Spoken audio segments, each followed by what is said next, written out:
Assalamualaikum. Hari ini insyaAllah saya nak teruskan terangkan kepada you all chapter kita seterusnya, iaitu chapter 9, Pay for Performance. The first one ni, it is related to the evidence. So chapter 9 ni sebenarnya sambung, kiranya kita dah habis dah lah. Kalau ikut pay model yang kita tengok masa dalam chapter 1 dulu tu, so kita dah habis internal alignment, kita dah habis juga external competitiveness setakat chapter 8. So chapter 9 ni kita nak masuk ke the third part of pay model tu, iaitu employee contribution. So apa yang berkait dengan employee pula, so kita nak tengok in terms of compensation system ni. So basically this one lah chapter 9 ni, iaitu pay for performance. Tapi untuk chapter awal-awal ni, untuk dia ada 3 chapter sebenarnya untuk pay for performance ataupun untuk employee contribution ni. Dan first chapter ni start dengan chapter 9 ni lah.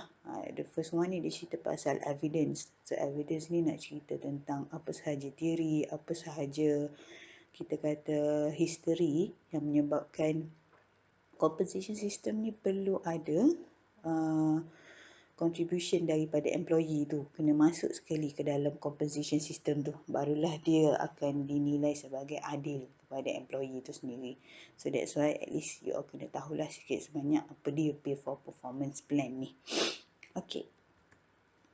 So basically untuk topik chapter 9 ni, inilah yang sebenarnya yang ada dalam buku dan juga apa yang sepatutnya you all tahu. Tapi ada sesetengah tu saya mungkin akan skip dan saya akan tinggalkan untuk you all baca sendiri. Okay, antara topik-topik yang kita akan tengok jugalah sikit sebanyak. The first one tu lah, what behaviours do employers care about? What does it take to get these behaviours? In terms of theory dan juga apa yang practitioner cakap. And does compensation motivate behaviour? And lastly, how to design a pay for performance plan.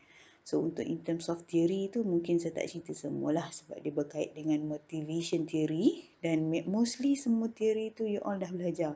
Mungkin waktu diploma dulu, mungkin waktu awal-awal ambil degree dulu dalam subjek management. So semua tu you all dah belajar. So mungkin yang tu saya akan skip. Tapi yang mana yang penting insyaAllah saya akan explain dalam video ni. Okay, first kita tengok in terms of what behaviours do employers care about. So basically bila kita bercakap tentang performance, so for sure lah kita nakkan performance yang bagus daripada employee. So bila employer cakap nak performance yang bagus, means that itulah behaviour yang employer nak, yang kita boleh extract daripada employee tu. Okay, kita baca sikit. Employers want employees to perform in ways that lead to better organizational performance. So sebagai majikan, bila kita ada company, bila kita jadi boss, for sure kita nak employee kita perform job tu yang mana sampai satu tahap dia boleh jadi impact kepada performance employee tadi ni, boleh increase organizational punya performance. So yang tu yang kita nak sebenarnya sebagai employers. So behaviour that one lah yang kita nak request daripada employee kita. Okay, organizational strategy is the guiding force that determines what kinds of employee behaviours are needed. So macam mana kita nak dapatkan employee yang boleh perform tadi ni? So dengan caranya kita kena create organizational strategy. So sebab dekat sini statement ni kata organizational strategy lah salah satu jalan ataupun salah satu guiding force, guideline ataupun garis panduan kepada kita sebagai majikan untuk kita make sure employee akan ikut bila adanya strategi ni, dan strategi ni akan menjurus kepada increase of organizational performance. Okay, so kalau you all tengok based on exhibit ni, sama je ada dalam buku, boleh refer siapa yang ada buku. So basically, this is the cascading link between organizational strategy and employee behaviour. So you all boleh nampak lah, behaviour duduk di mana? Behaviour duduk dekat bawah ni. Dan behaviour ni boleh berjadi dalam bentuk team dan boleh jadi dalam bentuk individual. This one. Tapi macam mana nak create behaviour ni? For sure bendanya kena datang daripada the first one nya kat sini, organization strategy. So, apa saja strategi, apa saja mission, vision employer nak, so dia kena create betul-betul waktu kat sini ni, dan barulah dia boleh ditranslatekan ataupun diterjemahkan kepada goals untuk setiap department, untuk setiap team, untuk setiap SBU, untuk setiap corporate, dan barulah boleh dibentukkan, boleh diguna pakai sebagai guideline tadi supaya employee akan behave ke arah nak mencapai apa sahaja goals yang dah ditetapkan ni dan juga strategi yang kita nak tu tadi. So itu dia punya link between organisation strategy dan juga behavior of employee. Okay, behavior that compensation needs to reinforce. So tadi basic kita kata macam mana nak increasekan behavior employee, guna organizational performance. Organizational strategy. Tapi next ni, salah satu cara lagi yang kita boleh guna untuk increase behavior yang baik daripada employee ni tadi dan juga employer juga ambil berat adalah of course lah using compensation. So, once kita kata kita nak use compensation as our strategy to increase employee behavior, so apa yang kita kena buat dalam compensation? So, compensation should be sufficiently attractive to make recruiting and hiring good potential employees possible. Ini dia balik kepada isu attraction. So, bila kita nak attract orang, for sure kita kena provide compensation system yang atraktif. Orang tengok, wow, company ni bagusnya. So, bila bagusnya, bila orang nampak gaji cantik, gaji tinggi, benefit banyak, dapat macam-macam lagi, boleh pergi holiday apa semua. So, secara tak langsung, employee dah rasa attraction untuk working with that organisation. Okay, another one issue retention. Make sure the good employees stay with the company. So, another one ni untuk employee yang dah ada dalam company kita. So, how an organisation want them to stay?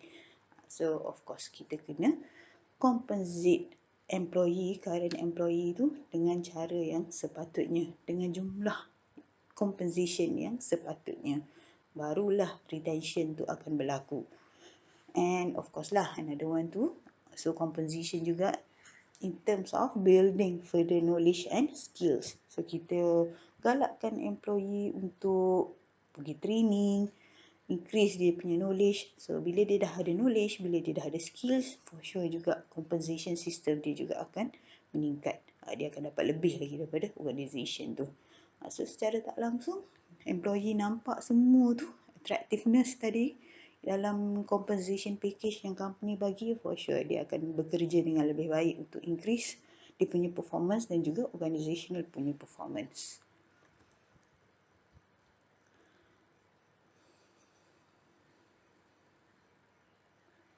Okay, another one is this one next ni. Tengok poin yang ni. Performance must be accurately measured to tell if compensation efforts are working. So basically, bila kita nak make sure performance employee ni okay, satu lagi yang kita kena ambil berat adalah isu performance management. So, bila bercakap tentang performance, for sure lah kita kena make sure kita punya measurement yang kita pakai untuk ukur employee performance ni kenalah accurate. So, that's why perkataan ini sepatutnya dia highlight. Accurately measured. So, barulah kita tahu compensation system kita tu memang betul diberi berdasarkan apa yang employee tu dah buat. Bukan semata-mata kerana kita suka employee tu ke, ataupun pilih kasih ke, ataupun sebab dia anak bos ke. So, that one tu kita kena tolak tepi. First thing yang kita kena ikut adalah kita punya performance system tu, performance management system tu yang kena accurate dulu. Barulah compensation kita boleh kita buat dengan cara yang betul. Okay, this one ni dalam exhibit 9.2 ni, this one ni dia nak tunjukkan relationship antara faktor-faktor yang mempengaruhi behavior of employee. So, kalau you all tengok dekat dalam ni, dekat atas sekali ni, dalam slide ni, behavior adalah function of M, A dan E. So, M is motivation, A is ability and E is environment. So, seseorang employee boleh perform dengan baik jika ketiga-tiga faktor ni ada dalam working environment dia, dalam organisation tu. So that's why organisation kena ambil kira keseluruhan MAE ni, bukannya satu saja. Tapi that's why nama dia the big picture kan. Dan compensation cannot do it alone. Memang compensation ada. Compensation duduk dalam motivation triangle. Dan dia pun hanyalah komponen in motivation triangle. Tapi kalau dia seorang saja yang nak buat kerja, yang lain-lain tak buat kerja, for sure lah juga kita tak boleh reinforce behaviour daripada employee tu. So that's why lah dalam gambar rajah ni dia suggest kita kena ambil kira semua function ni, barulah kita boleh create satu behaviour of employee yang kita nak tadi ni. Okay. This one tak apa, tinggalkan je. Okay. Seterusnya kita tengok what motivates employee. So apa sebenarnya yang menyebabkan employee ni bermotivasi untuk buat kerja? So basically based on previous study, motivation involve 3 elements. What is important to a person? Cuba you all tanya diri you all sendiri pun. Apa sebenarnya yang penting pada you? Duit lah kan first sekali. Tak ada duit susah kita nak makan pun tak boleh. So secara tak langsung kita akan fikir, oh saya perlukan duit. Tapi macam mana saya nak dapatkan duit tu? So kena kerjalah kalau untuk orang yang dah memang patut kena kerja. Macam you all for sure lah mungkin minta dengan parents lah. Senang kan? So what is important to a person? Another one, motivation involve offering it in exchange for some. Kita provide something untuk kita dapat something. Itu konsep dia. So samalah bila kita bekerja, kita provide service pada majikan dan majikan akan bayar gaji kita. So kita provide service, offering, dan exchange-nya kita dapat gaji. So dari sebabkan itu jugalah akan menyebabkan kita rasa, oh saya memang nak buat kerja ni. Sebab adanya offering dan juga exchange ni. And then number 3, the desired behaviour. So desired behaviour adalah perlakuan yang kita sendiri nak buat. Sometimes kita tak perlukan dorongan daripada orang lain. Kita tak perlukan adanya faktor-faktor macam duit tadi baru nak buat kerja. Kita sendiri yang memang ada desire untuk behave ke arah untuk increase kita punya performance tu. Semua yang ni lebih ke arah kita punya inner self lah. Kita sendiri yang fikir, oh, saya patut kerja sebab saya rasa benda ni boleh membantu saya untuk improve diri saya. Mungkin saya fikir macam tu. So itu adalah desired behaviour. Bila saya perform dengan baik, so itulah desired behaviour dia. Okay, so next ni exhibit 9.4 ni kalau you tengok dalam buku tu dia panjang. Ada dekat page 56, 57. Untuk yang tak ada buku memang ada dalam slide ni lah. So banyaklah teori-teori yang berkait dengan motivation. Dan teori-teori ni semua rasanya kebanyakannya memang you all dah belajar. So saya rasa saya nak tinggalkan lah exhibit ni supaya you all baca sendiri. Dan dia ada beberapa teori ni. The first one ni Maslow's need hierarchy, Herzberg two-factor theory, expectancy, equity, reinforcement, goal setting dan juga agency theory. So tolong bacalah this one. Kalau tak faham boleh tanya. Okay, another one dalam exhibit 9.5 ni, components of a total reward system. So basically bila kita nak motivate employee, bila kita nak suruh employee increase performance, so as an employer or an organisation should consider providing employee with a total reward system. So total reward system ni maksudnya reward system yang secara menyeluruh. So bukan setakat bagi gaji je tiap-tiap bulan. Kalau setakat bagi gaji je mungkin orang tu takkan stay lama dalam organisation kita. So that's why lah kita kena provide total reward system. So macam mana nak pilih depends pada bajet, confirm juga yang tu, dan kesesuaian organisation kita lah. So antara contoh-contohnya ni ada 1 sampai 13 ni.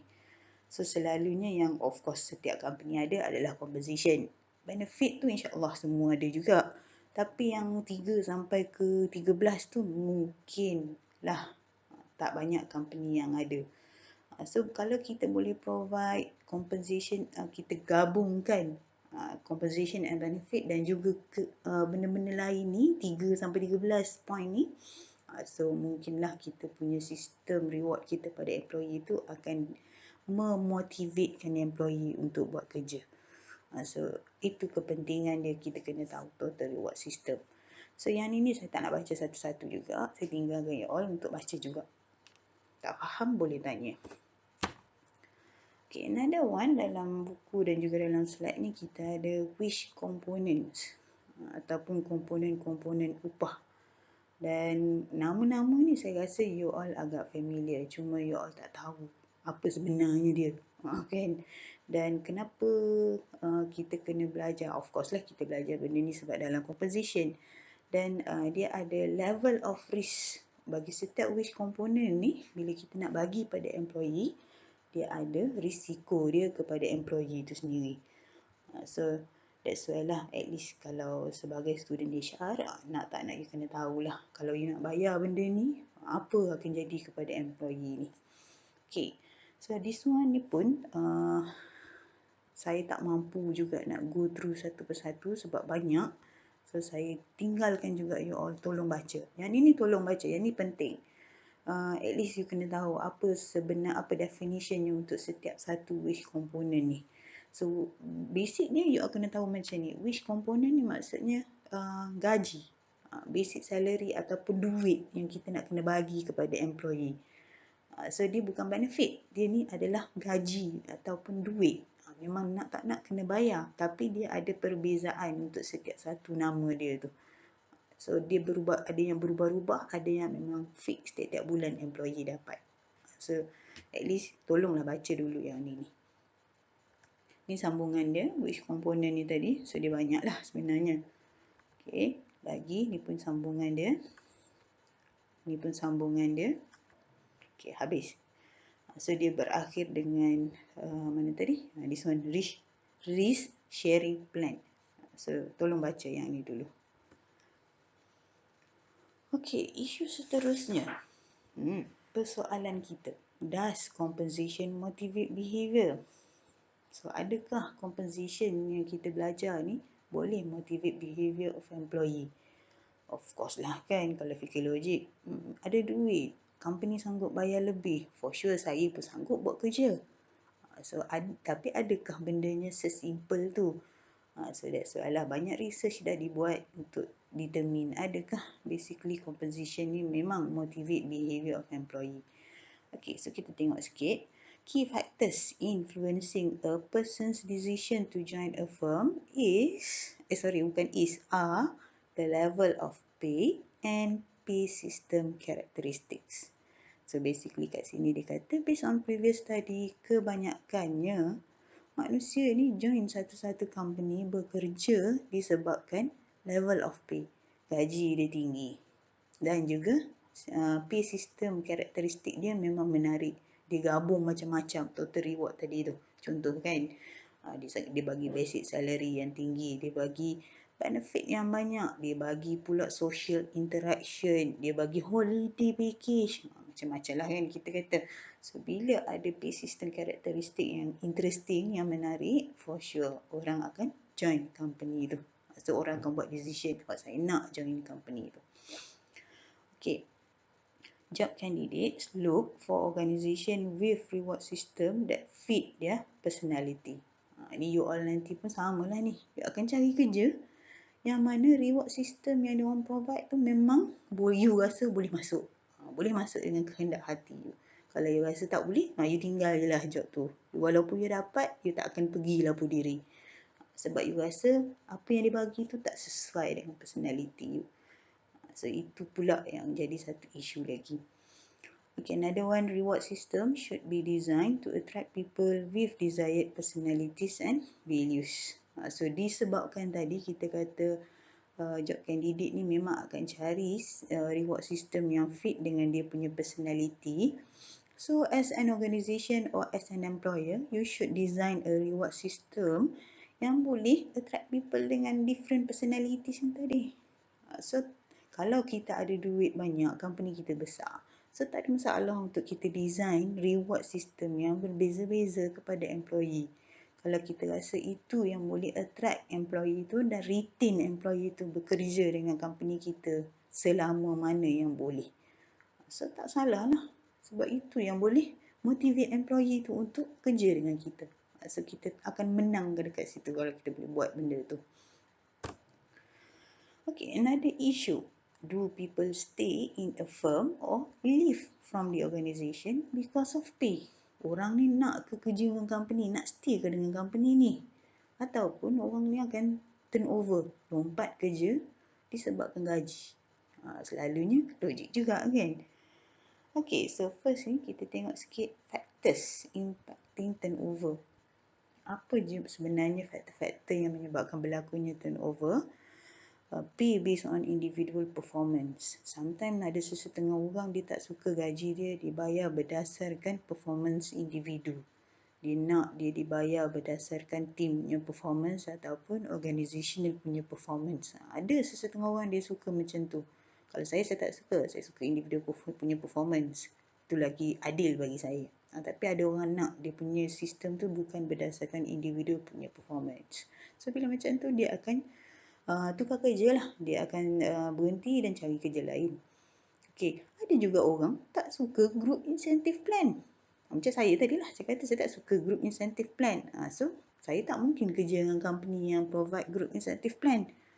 Sebab insentif tu dibayar by group punya performance. So, saya tak nak.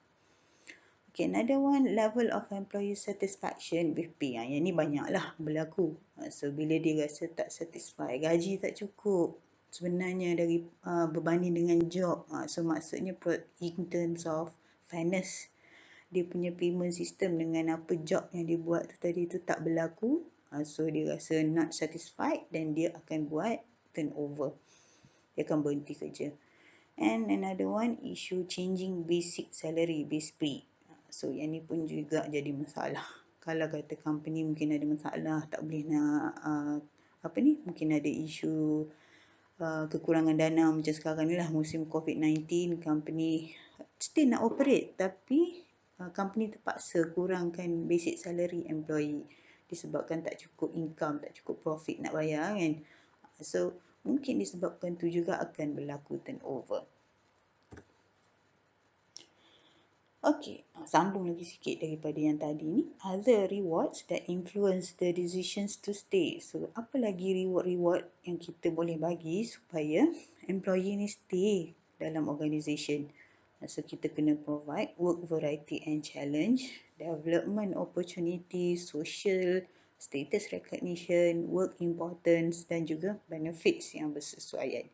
So, as long as company boleh provide any types of reward this one ni, so insyaAllah orang akan stay dengan company kita. Okay, another issue, do employees more readily agree to develop job skills because of pay? Okay, persoalan yang ni pula berkait dengan training. Adakah seseorang employee ni dia sanggup pergi training kalau training tu boleh meningkatkan salary dia? Itu persoalan dia. Okay, so yang ni juga dia berkait dengan skill based pay yang kita dah belajar sebelum ni.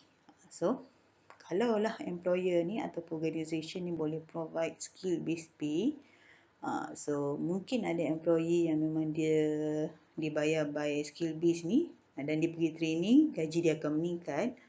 So, bila dia nampak adanya peningkatan kepada salary dia tu, so dia akan sanggup lah untuk pergi develop lagi, cari lagi new job skills yang bersesuaian.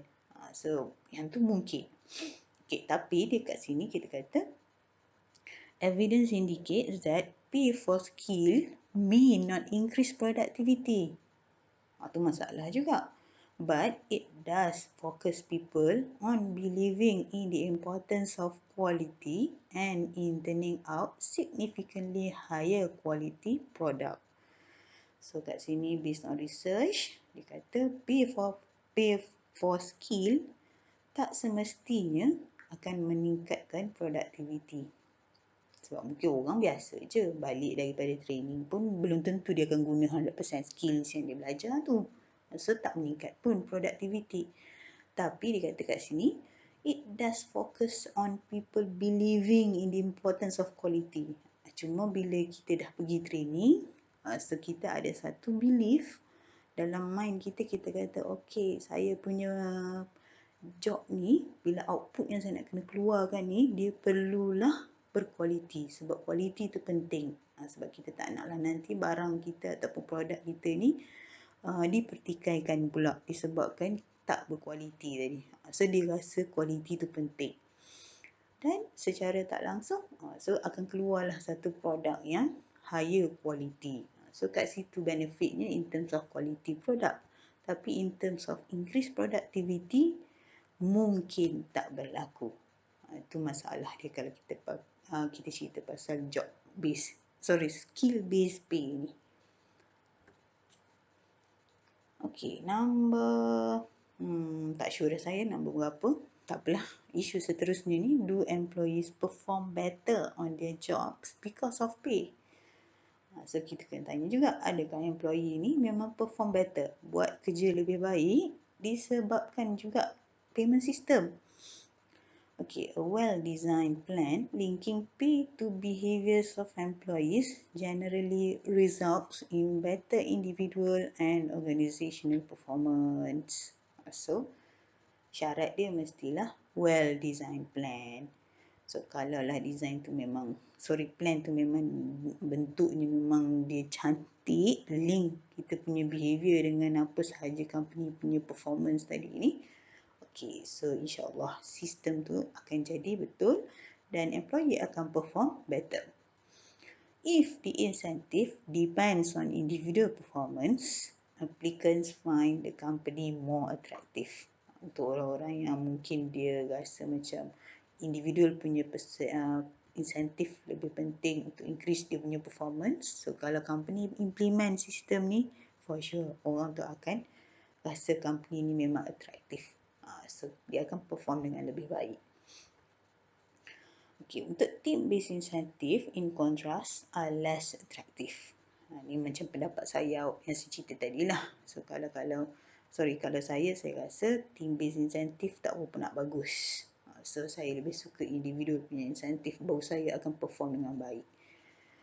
Okay, one view suggests that linking pay to performance occurs through two mechanisms, an incentive effect and a sorting effect. So basically, dia balik kepada dua motivation issue yang kita belajar waktu dalam chapter 1 dululah. Incentive effect dengan sorting effect. So harap-harap you all ingat lagi lah. So incentive adalah motivation itself lah. Bila employee rasa macam sistem ni bagus, adanya insentif yang bagus, so behaviour pun akan jadi bagus. Dan sorting juga akan memudahkan organisation untuk identify. Kalau kata tadi organisation ni nak implement individual insentif dengan team insentif, so employer ni boleh decide siap-siap, okay, employee mana yang memang suka team insentif, employee mana yang suka individual insentif.